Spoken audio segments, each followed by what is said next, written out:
Eu queria que você falasse com ele dessa nova fase do Dracena como dirigente, né? Tava lá no Santos. O Sormani tá bem por dentro disso, Então, conhece como poucos. Aí eu fiquei muito satisfeito quando o Rueda te contratou, entendeu? E todas as vezes que eu faço qualquer comentário a respeito da situação do Santos, eu deixo bem claro que o Santos está nessa situação hoje porque o Rueda não te aproveitou. Você não poderia ter saído do Santos de jeito nenhum. Porque você começou a trazer ordem para o Santos, a trazer confiança para o Santos. Credibilidade. Credibilidade, eu ia chegar nessa palavra, entendeu? E até fiz um comentário, aí eu até disse o seguinte, eu não sei por que cargas d'água, o Rueda não foi, você acabou pedindo demissão, entendeu? Eu acho que ele seria o esteio que o Rueda precisava e que não tem até hoje para fazer esse Santos ser um time mais competitivo. O Edu errou? Claro que errou. Todo mundo erra. Óbvio que erra. Mas ele mais acertou que errou. E muito mais do que isso.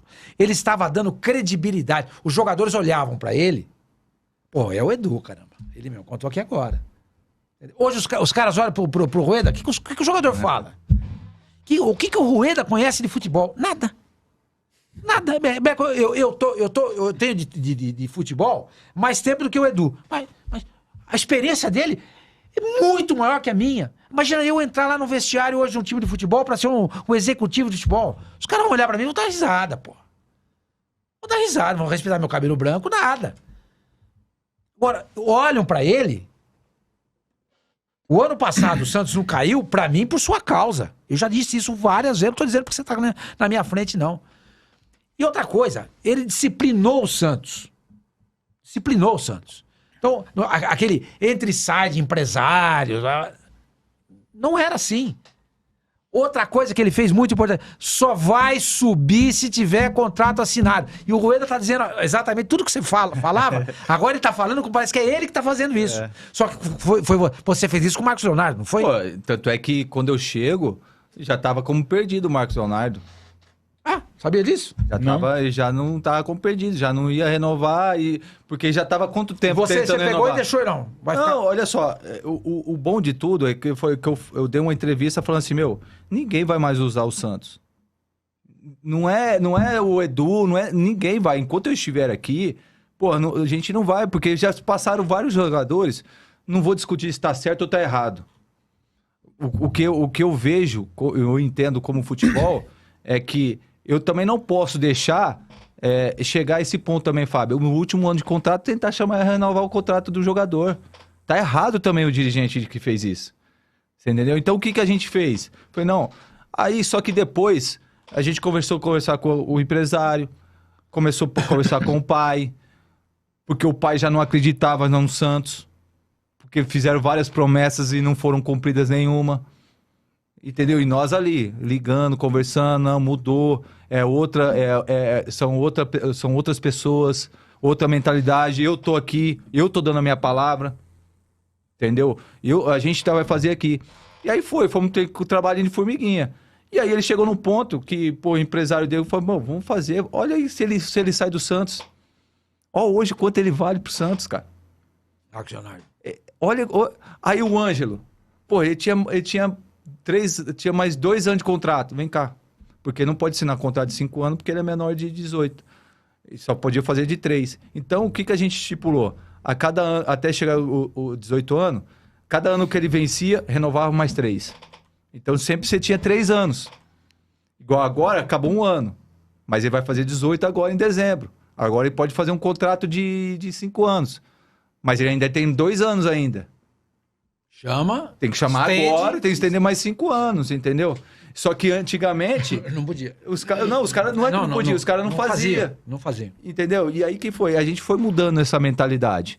E aí eles viram que a gente estava fazendo as coisas e a gente ia cumprir o que a gente ia falar, o que a gente falava. Onde que pegou com o Rueda? Eu vejo assim, sabe, Fábio? Não me arrependo de ter ido ao Santos, pelo contrário.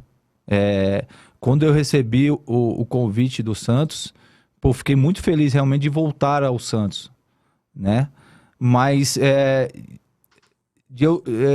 quando a pessoa te dá a palavra que vai fazer, que vai...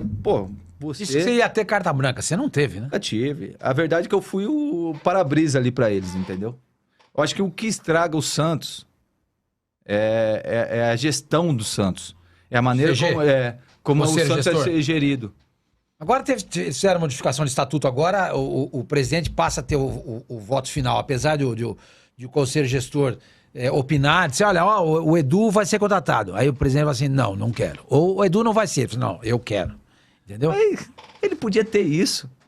Ô, Fábio, isso ele se escondia atrás disso. É lógico, pô. É lógico.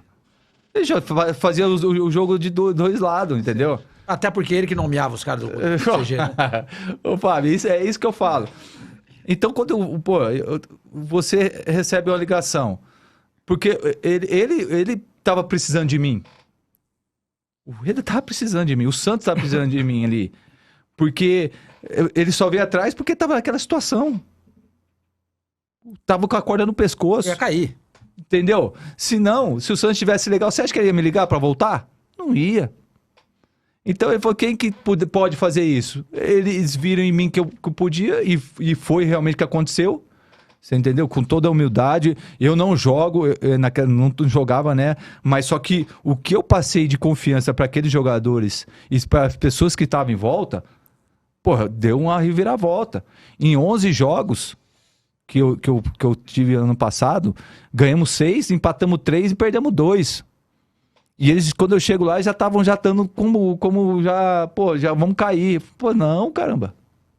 Então são coisas tipo assim, foi um aprendizado muito grande na minha vida profissional. Você pretende continuar na carreira de executivo?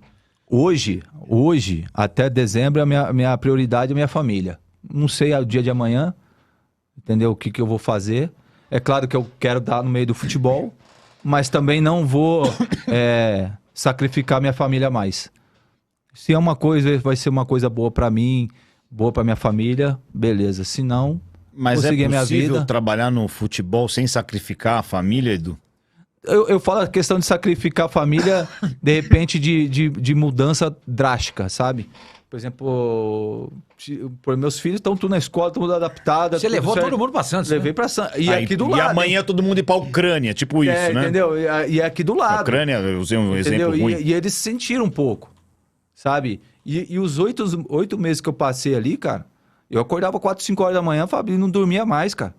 O que eu podia fazer, o que eu posso fazer pra ajudar, sabe? Porque a responsabilidade era, só cobrava o Edu. Mas só que, como você falou, eu não tinha o poder de decisão. Agora, o seu técnico não era o Bustos, né? Se você falar assim pra mim, assim, ali não tinha nem planejamento. O quanto que você poderia trazer jogadores. Ali você vende o almoço para comer a janta. Porque você não tem dinheiro. Isso, irmão. Tá complicado. Então, mas é verdade. Então você não sabe o que você tem que fazer.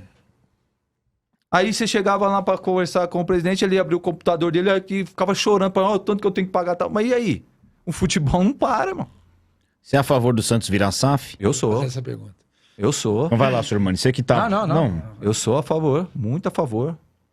Eu acho que difícil. Por quê? Pela mentalidade do pessoal lá.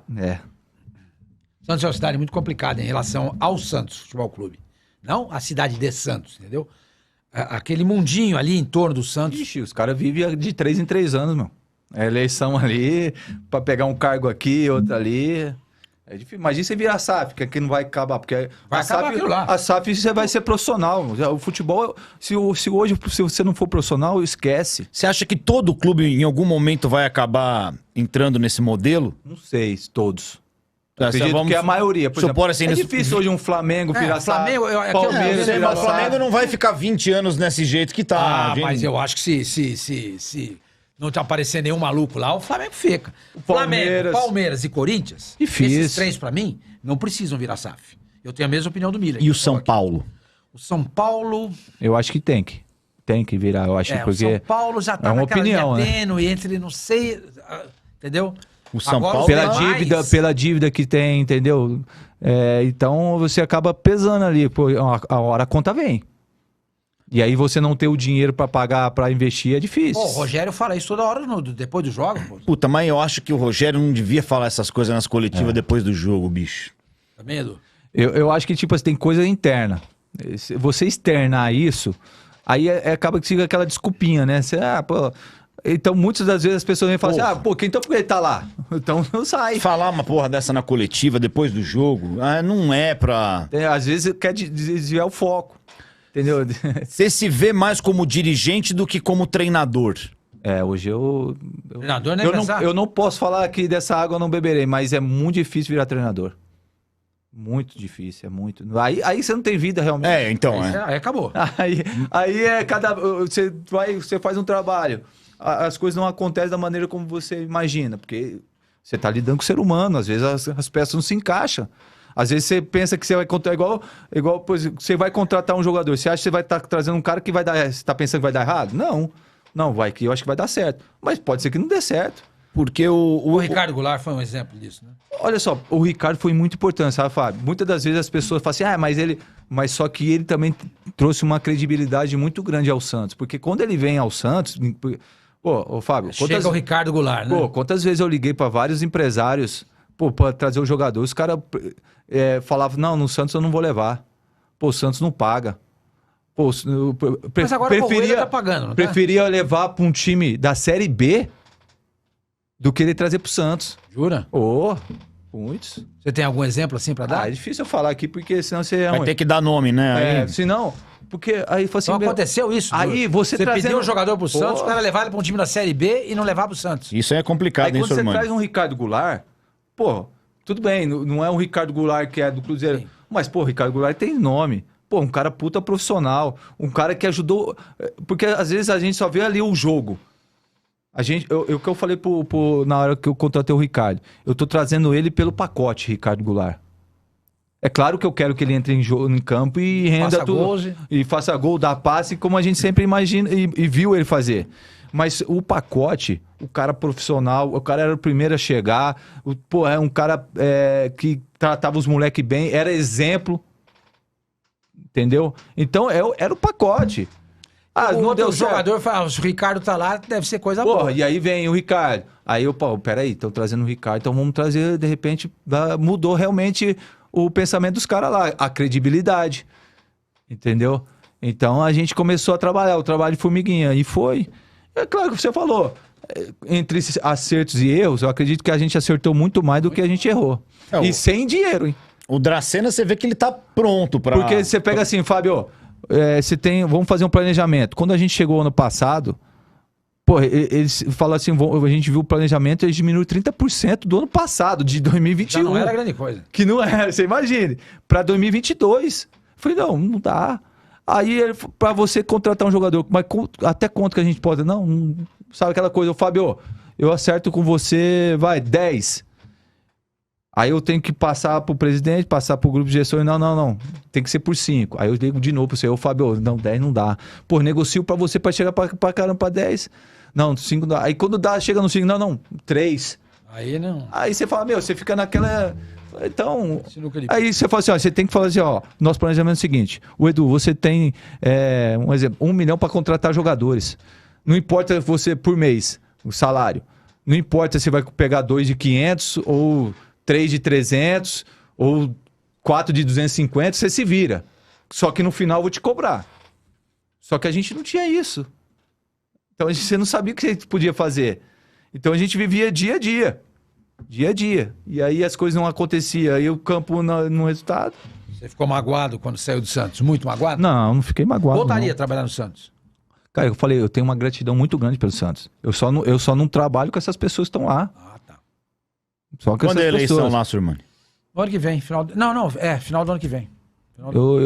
Porque você tem que virar uma sala. Porque quando a pessoa te dá a palavra, irmão, se eu dou a palavra, vou até o final contigo. Entendeu? E não adianta fazer jogo jogo com você, entendeu? Não. Então pra que você me contratou? Se você não confia em mim. Ele te tirou de São Paulo de um Palmeiras. Não é que ele tava aqui em São Paulo dormindo a tarde inteira sem fazer nada. Tipo nós, né? Espalha. Agora eu tô assim, agora.